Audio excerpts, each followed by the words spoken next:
Hi, my name is Emily Goldberg, and today I will be presenting to you about the Preschool Language Scales 5th edition. Before I begin, I want to give you a heads up that sometimes I'll be referring to this assessment using its acronym, which is PLS 5. First, I want to give you a quick overview of some identifying information of Preschool Language Scales 5th edition. PLS 5 is an edited version of PLS 4 and was designed with new tasks to target play skills, perspective taking, and emergent literacy skills.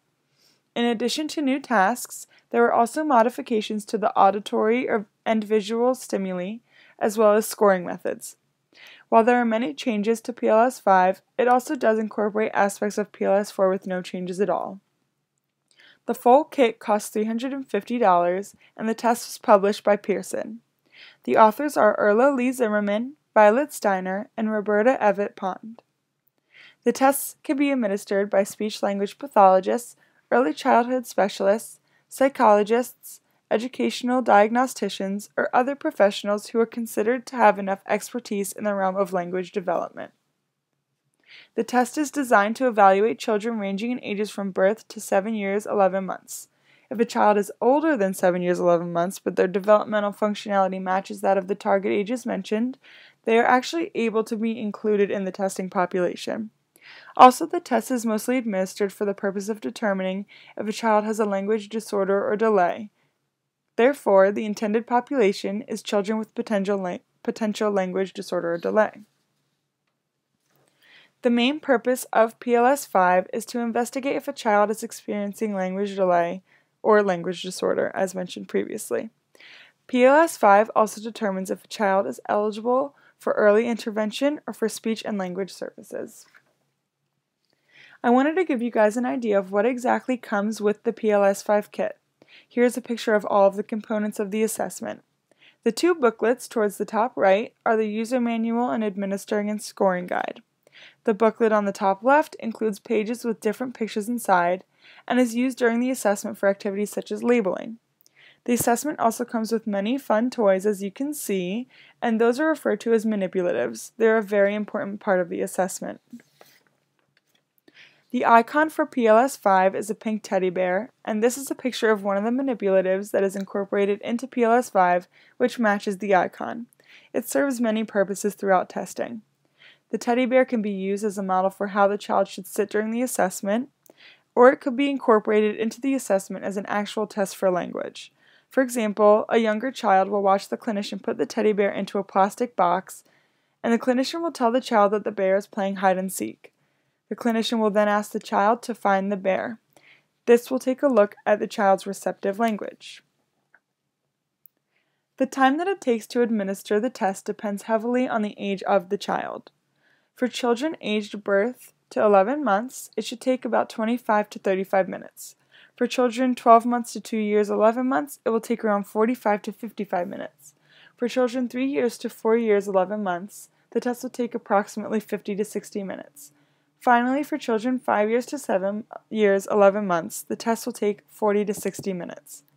Prior to testing, a home communication questionnaire should be mailed to the caregiver and filled out. A clinician should review this questionnaire before starting the assessment to gain a better understanding of the child's language behaviors that were observed by the caregiver. The first item to be administered on this assessment can either be the auditory comprehension subtest or expressive communication subtest. These items are allowed to be administered out of sequence when seemingly appropriate.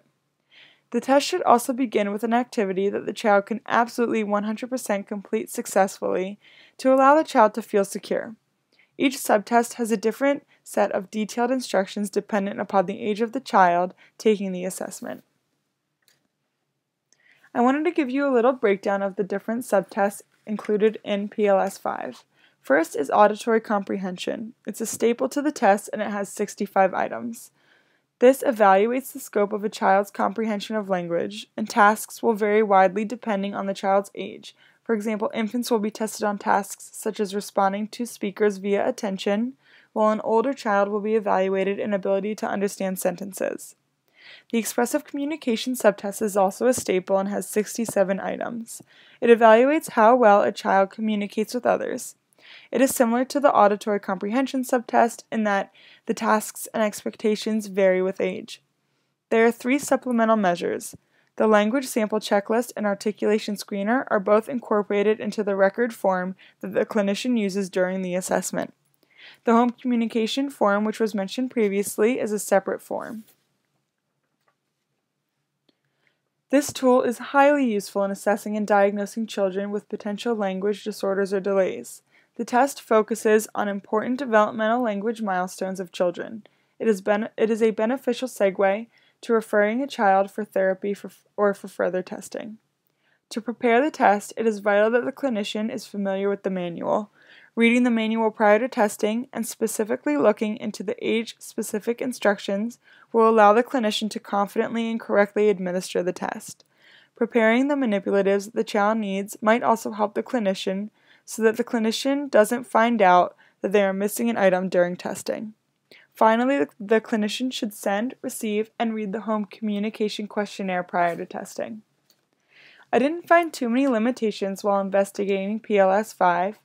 However, one limitation I came up with is that children are very, very difficult to test, especially for a long period of time. This is beyond the assessment's control. However, there are many what-if situations that could tamper with the assessment.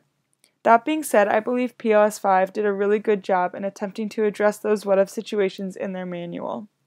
A caution that I believe can be made, which was mentioned previously, is to seriously read the manual closely. Being familiar with the test is the only way a clinician can successfully administer it due to the specific requirements based on age. If you have any questions regarding PLS 5, please feel free to send me an email at ebg9@pitt.edu or visit the CSD office on the 4th floor of Forbes Tower to review the actual assessment.